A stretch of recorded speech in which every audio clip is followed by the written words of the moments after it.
What's going on, guys? It's Nickens back with another video. No face cam for this video. I actually lost my face cam. I don't know where it went, so I'm going to be using my wife's for a while. So that's funny. Also, just with timing and trying to get the videos together, I was going to post just 2 separate videos, but this is going out so fast and the time to get it out with face cam, everything. I'm just going to try and, for the sake of simplicity, get this out as soon as possible and get this to you guys, and hopefully it looks good and sounds good. But we're going to do a combo video talking about draft and power rankings, since the power rankings have been super controversial. Maybe not to me, but the community at large, this seems to be the most divided I've seen the community over their power rankings, and it's not like one way or the other. It's very divided. People are on all sorts of spectrum. Even checking the poll that I put out a couple days ago, it's pretty much a 50-50 split between like either thinking they're really bad or having just like a few things wrong with it. So yeah, let's just go into the power rankings and like what it means in terms of the draft, and also just to let you guys know that I did a video, basically a podcast with Kyle Wagner. That's going to be coming out soon. I'm going to get this video out first. Hopefully by the end of the week, that should be out. Kyle just posted his power rankings, so I'm going to put that in the comments below to his channel and stuff to make sure you check him out. Great dude. Had a fun time with him. It's supposed to be a bunch of us, but it ended up just being me and him, and we had great chemistry, so really enjoyed doing stuff with him. So yeah, let's get into it. So we're going with the most controversial guy. I think the guy who really has messed up the power rankings, and that's Jordan Robles. He is from New York, played in MLW, played on a lot of U-Whiffs. The thing about him is that with his experience, he's been playing whiffs pretty competitively for about 10 years. He's 28 years old. So an older dude, lots of experience. So we're not really worried about the ability he has. It's more about how much experience does he have specific to MLW. And I really don't know. I'm not a professional wiffle ball player by any means. So I'm of course going to be a little more skeptical when it comes to it. Jordan Robles elevates the Mallards. That's for sure. Do I think he elevates them above teams like the Magic and the Cobras? I'm not sure. The Magic for sure. The Magic I'm very confused about. Magic basically have the only team to have a big three. I know Jack said on the podcast he wasn't really mad about it, but I see the argument, and that's the end of the day. I think I see the argument where Kyle's going with this. So if we're looking at it, I think the Mallards are at a 7. I don't think that they're all the way up at 5, but I do see the argument for it.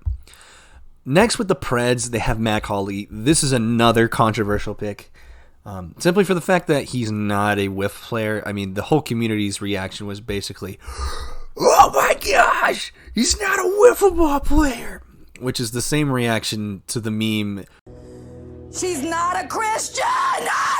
She could be a Jew and believe in God. It doesn't matter. She's tampering in dark-sided stuff."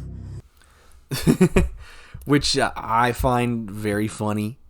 We're going to have to see it. I think, again, this is a guy who doesn't move the dial for me in the same way that Jordan Robles moves the dial for me, but not enough with the rest of the team. I need to see how they come back next year. Of course, Tommy was hurt.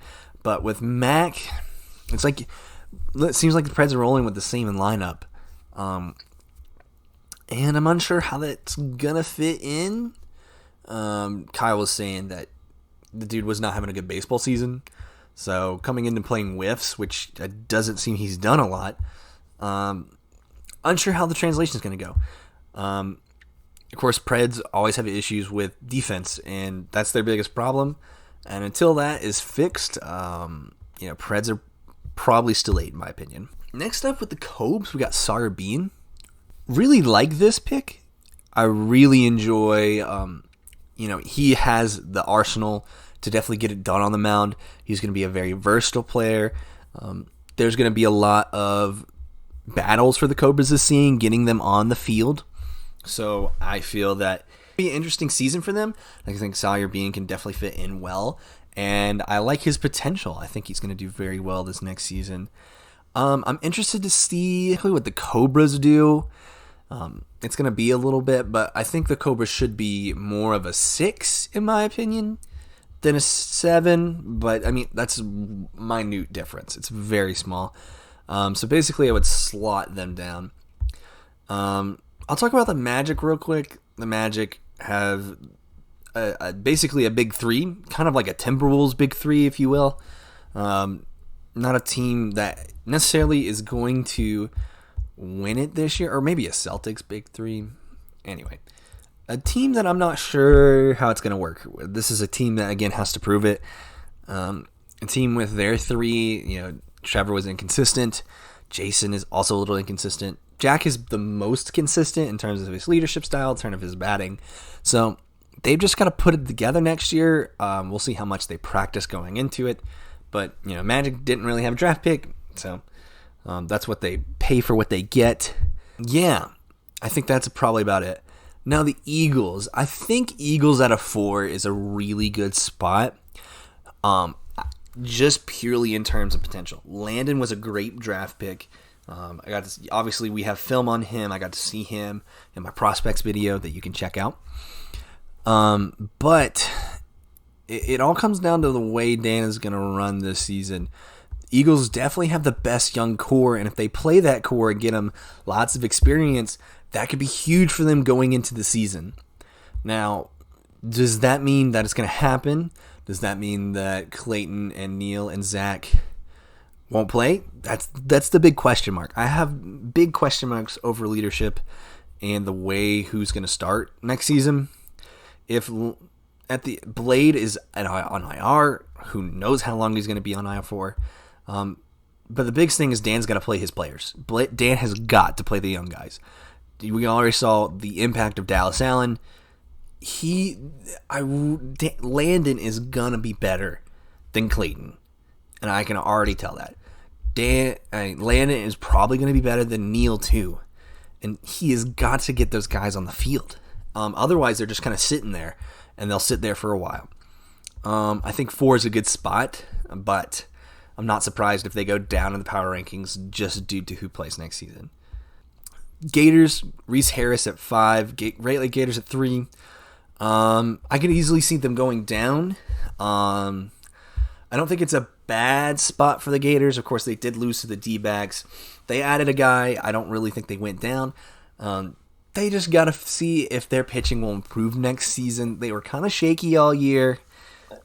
Cleaned it up a little bit at the end to win some games, but it wasn't dominant by any means when they won their championship 2 years ago.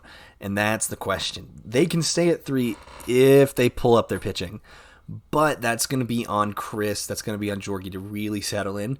Reese can also pitch, but the good news is for him, he gets kind of sit back and work on his stuff, worry about hitting, which is an area they really need if the pitching doesn't go down. And so we may see Reese on the mound, but I really doubt it. I think Chris and Jorgie will pull it together. I think 3 is not a bad spot. I don't really disagree. I could see that you argue that the Magic at 3, Great Lakes Gators at 4, and kind of push everybody down. But I really don't have a problem with them at 3. Then we get to the D-backs who drafted 2 guys this year. Of course, the Mallards traded out and got Ben Wilson. Ben Wilson has just issues getting on the field and being there. So one of these 2 guys is going to get a good amount of playing time. Both of these guys are pretty local, so Trey Follett and Casey Bennett. Casey Bennett I really don't know much about. Probably a Ryan Kelly archetype. Maybe that'll help Shima if Shima can't get there, but I don't know how much he's going to play. Trey Flood, a great pitching arm, also can hit. Going to be able to help if Jonah struggles this year. Going to be able to hit too. Really good arm. As I said, you can go check out my comments on the prospects video on Trey. This is a really good pickup at 6. I'm surprised he fell this far, but I think the other guys had their minds made up, and that's just the way it goes sometimes. Sometimes you have a guy, I set on a guy, and a guy can fall. It would have been really bad if he fell to the Wildcats. Oh my gosh. that would have been another steal for Kyle's. Kyle got another steal, but again, if we're talking about power rankings for the D-backs, they won last year. They didn't lose anybody other than Ben. Then Ben didn't play that much. So, still number one in my opinion. We'll see how they come out next year. But Jimmy works harder than anybody currently just on film. And I think that next year we'll see, this upcoming year, I think we'll have a lot more people emphasizing film, emphasizing Jimmy. They're going to come out wanting to beat this guy. So it's going to be hard for them. I don't know if they'll do it. I think they'll definitely make the playoffs. But winning another championship, it's going to be tough. So we'll see. Lastly, we're going to talk about Ty Smith and the Wildcats. Kyle, of course, was legitimately looking for a guy who's going to fill Ryan Kelly's spot. And they definitely needed that. They really hurt last year trying to get guys on base when they weren't hitting bombs. Ty Smith is a guy who's going to be able to do that. Also can pitch a little bit apparently. Going to be able to do it all. Another guy who's not going to have a lot of pressure on his shoulders, which is a really good pick for them, and I think that'll really help them. Number 2 is a great spot for them. I really think that, it's not really that they're better than Diamondbacks, but they did lose to them, and that's the last time we saw them. Really, I think the best way you can divide this into 3 tiers. You've got the top 2 teams. You've got D-backs and Wildcats. And then I would say you have your midfield teams who are fighting for second place. So I think that's the Gators, the Eagles, the Magic, and the Cobras.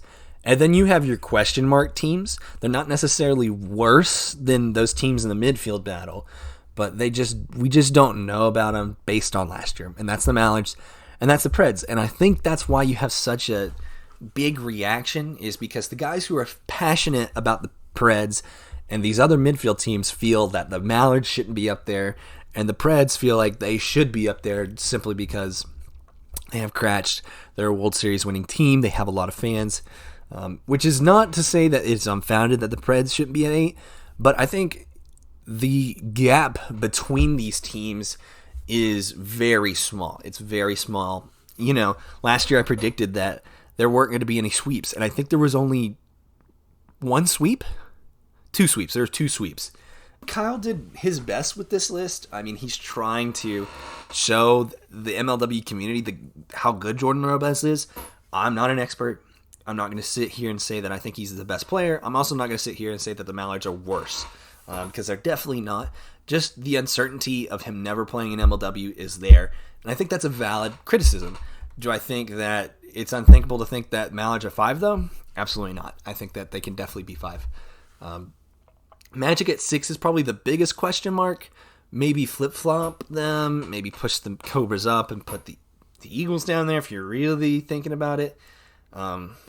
But, it's tough. This is a tough thing, and it's going to be a lot easier when we start seeing games. I would say I wouldn't even put out a power rankings until mid-season. If we're being honest, there needs to be a lot more games, and I don't think that reacting to the first 2 power rankings after the first 2 series, just wait. It's going to take a little bit, but yeah. Let me know your guys' thoughts in the comments. Do you guys think this power rankings is worse than I do? I think currently, I'm pretty fine with it. But let me hear you guys' comments. Speaking of comments, MLW comments video is in the works. I've just been so busy. I've had finals. Trying to push these videos out for you guys. Going to be doing that a lot more during the summer. Also, MLW network content hopefully coming out more often. Yeah, that's pretty much going to be it, guys. Thank you guys for supporting me.